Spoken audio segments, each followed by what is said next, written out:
Halo teman-teman, bertemu lagi dengan saya di RC13 Channel. Apa kabar semuanya? Semoga Anda dan kita semua baik-baik saja. Teman-teman sekalian, kembali saya akan menjanjikan The Current Issue Corner atau isu-isu terkini. Dan untuk isu kali ini bertepatan dengan tanggal 21 April, ya hari ini tepatnya. Sebagaimana kita ketahui bahwa pada hari ini atau setiap tanggal 21 April kita selalu memperingati Hari Kartini sebagai tokoh emansipasi wanita di negeri ini. Tentu setiap tahun ya selalu ada momentum untuk melakukan refleksi terhadap apa yang telah dilakukan oleh R.A. Kartini ya, sehingga pesan-pesannya terus disuarakan sampai sekarang. Namun, ya, ada banyak pembacaan ya terhadap peran Kartini di masa lalu, ya kaitannya dengan sebagai sosok yang dianggap sebagai pendobrak tradisi, pembawa emansipasi wanita dan lain sebagainya.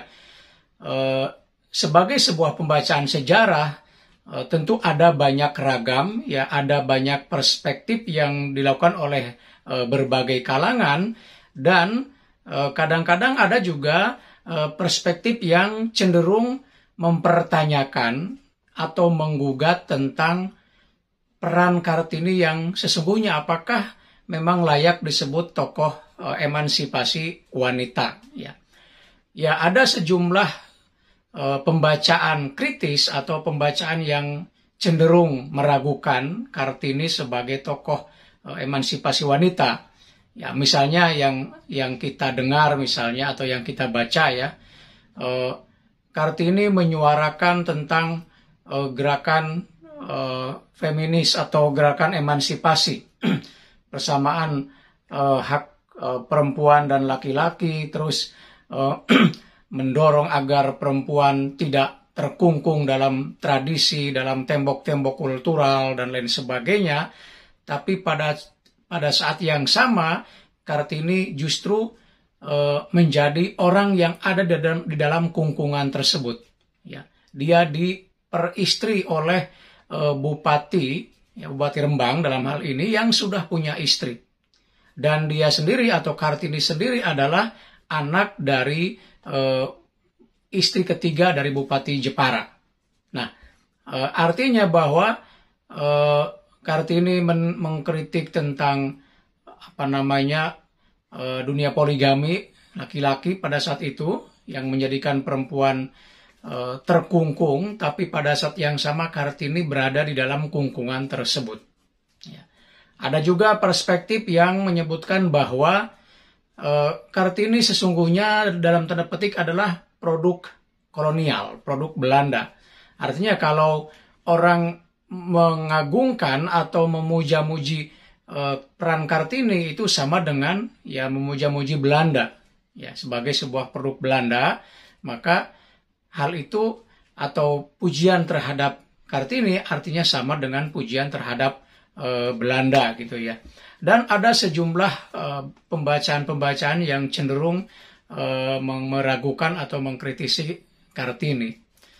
Namun saya kira terlepas dari berbagai perspektif yang seperti yang tadi disebutkan itu, bagaimanapun saya kira kita tidak bisa menutup mata tentang peran-peran Kartini yang berkaitan dengan upayanya agar perempuan naik derajatnya, ya tidak terbelenggu dalam tembok-tembok atau kerangkeng-kerangkeng kultural tadi gitu ya.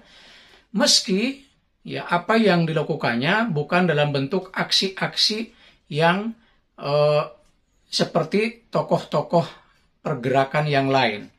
Ya, Kartini melakukan aksinya melalui surat menyurat.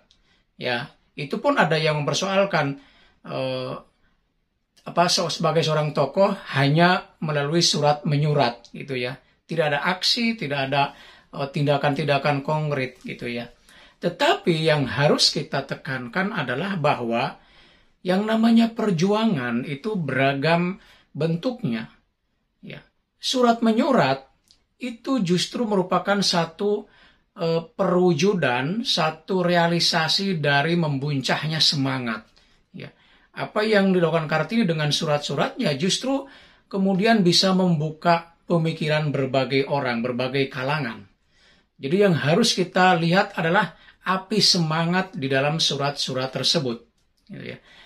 Semangat untuk mendobrak tradisi, semangat untuk keluar dari feodalisme, dan lain sebagainya, atau semangat untuk mengangkat harga diri atau martabat kaum perempuan. Ya. Dalam konteks sebuah perjuangan, ya, kata-kata atau seperti yang tertuang di dalam tulisan, surat menyurat, itu justru gaungnya lebih besar. Karena itu akan dibaca orang dari berbagai kalangan. Jadi itu satu bentuk perjuangan yang luar biasa menurut saya ya. Karena itu menurut saya terlepas dari ada beberapa pandangan yang cenderung katakanlah menyudutkan Kartini, tapi kita harus tetap melihatnya sebagai bentuk perwujudan dari semangat yang luar biasa, ya, berani mendobrak. Dia ada di dalam satu lingkungan kultural yang katakanlah patriarki, ya, tapi dia berani menyuarakan.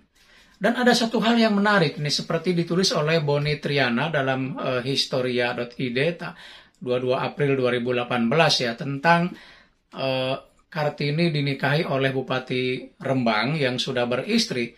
Nah, hasil penelusuran penulis bahwa sebenarnya waktu Kartini mau dinikahi oleh Bupati Rembang itu, saat itu Bupati Rembang adalah duda, ditinggal mati istri pertamanya, gitu ya. Jadi posisinya adalah seorang duda. Dan Kartini tidak tahu kalau ternyata setelah menikah sang bupati ini memiliki 2 orang ya semacam gundik gitu ya. Dan setelah dia tahu, maka kemudian Kartini melakukan perlawanan. Bentuk perlawanannya apa? Misalnya dia tidak lagi mau tidur satu ranjang dengan suaminya. Ya. Dan itu menurut saya luar biasa ya, bentuk perlawanan dari seorang Kartini ya. Jadi apa yang dilakukan Kartini sesungguhnya adalah sebuah perlawanan. Kita tidak tahu seandainya misalnya sebelum menikah Kartini tahu kalau bupatinya misalnya punya 2 orang tadi ya, apakah akan menerima atau tidak. Yang jelas saat dia dinikahi, saat itu status suaminya adalah seorang duda. Nah, ini kalian bisa baca ya di historia.id, tulisan Boni Triana tanggal 22 April 2018 ya. Jadi menurut saya memang perlu kita melihat atau membaca ulang sejarah secara kritis dan seterusnya. Tapi menurut saya yang penting juga kita lakukan adalah bagaimana memahami konteks sebuah sejarah, konteks sebuah peristiwa, ya. Khususnya dikaitkan dengan situasi pada zaman itu, sehingga pemahaman kita menjadi lebih